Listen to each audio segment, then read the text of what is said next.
Today, we're going to tackle a question that I bet has crossed your mind more than once. How long are you actually going to live? And what's wild is the answer is probably a lot longer than you think. The science here is it's amazing.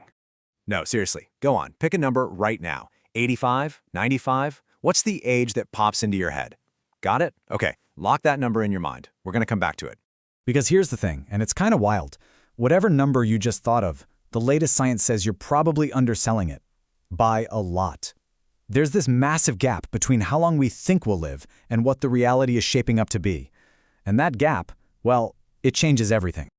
So, okay, how do we figure this all out? Think of it like a giant puzzle, the longevity puzzle. And it really just breaks down into two main pieces, nature and nurture.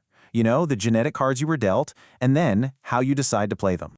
All right, let's tackle that first piece of the puzzle, your genetic lottery, your DNA. How much of this is already baked in from day one? It's a huge question, and to answer it, scientists have basically gone on this epic quest deep inside the human genome. And when I say epic, I'm not kidding. We're talking about a massive study. Researchers looked at the DNA and parental lifespans of over 600,000 people. I mean, just try to wrap your head around that number. It's just staggering, all to hunt for these tiny genetic clues to a longer life. And this is what that search looks like. It's called a Manhattan plot, which is a pretty cool name, right? Each one of those little dots is a genetic variation. The higher up a dot is, the stronger its connection to how long we live. And you see those giant spikes, the ones that look like skyscrapers? Bingo. Those are the longevity hotspots they were hunting for. And boy, did they find some interesting stuff. They zeroed in on specific genes that are like master controls for our health. You've got genes for your immune system, others that are tied directly to your risk for heart disease or Alzheimer's. And here's a crazy one. They even found genes that can influence your behavior, like making you more likely to smoke. So your DNA can literally nudge you towards choices that change how long you live. So what's the big takeaway here? It's that your genes are important for sure, but they are not your destiny. The science says that maybe, at most, 25% of your lifespan is written in your DNA. That leaves a whopping 75% that's up for grabs, which brings us to the other, much bigger piece of the puzzle. And that is nurture. These are the lifestyle levers that you and I actually have control over. What's so cool is that using that same gigantic data set, scientists could actually figure out the causal link between our choices and our lifespan. And when you see the numbers, they're pretty eye-opening. Okay, check this out. For every single extra point of body mass index, or BMI, we're talking a reduction of about 7 months from your life. 7 months! It just goes to show how these little things, when they're consistent, can really add up. But hey, it's not all bad news. The good news is it goes the other way too. For every extra year you spend in education, the data shows that adds about 11 months to your life. Now, it's not just about what you learn in a book, right? It's usually a stand-in for making better health choices, having a better income, all that good stuff. And then you have the really big levers. The study found that smoking a pack a day, this isn't a correlation, it's a causal link, reduces your lifespan by almost 7 years. Just wow. It's a pretty stark reminder of just how much power our daily habits actually hold. Okay, so we've got genetics, we've got lifestyle. They can get us to a really old age.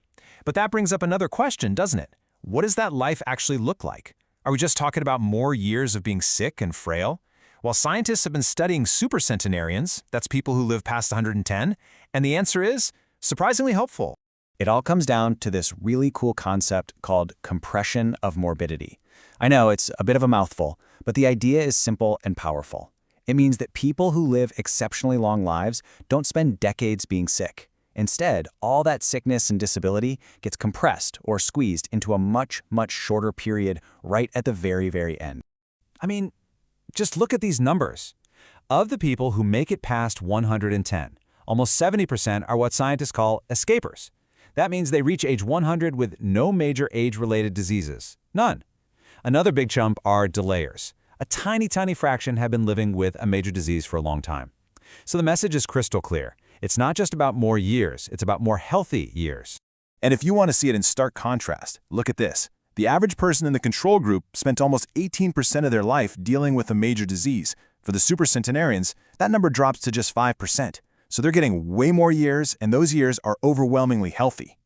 So the science is pretty clear, right? There's a real path to living a longer and healthier life. Which brings me back to that number I asked you for at the very beginning. Why are we so bad at guessing it? Well, it turns out we all share this huge psychological blind spot about how long we're actually going to be around. A big part of the problem is how we even talk about life expectancy. See, the number you always hear in the news is called period expectancy. It's basically a snapshot in time. It assumes that the death rates we have today will never, ever improve, which is kind of silly, right? The number you should be thinking about is cohort expectancy. That's your story. It actually factors in all the future medical breakthroughs and health improvements, which gives a much more realistic and almost always longer lifespan. And this isn't a small difference. This misunderstanding creates a huge perception gap. Researchers asked a group of 65-year-old men, what are your chances of making it to 75? On average, they guessed about 65%.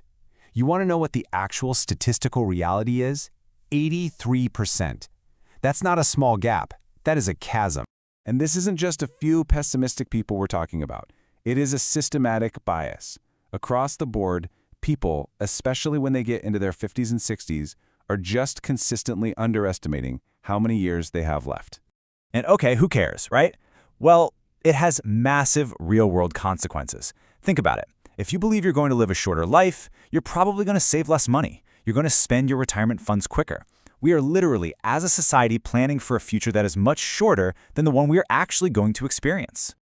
So it all leaves us with this incredible paradox. On one hand, you've got science and medicine pushing the boundaries, giving us the tools for more healthy years than ever. But on the other hand, our own psychology seems to be stuck in the past. We're living longer, healthier lives, but planning as if we're not. So the ultimate question isn't just how long will you live, it's are you actually ready for it?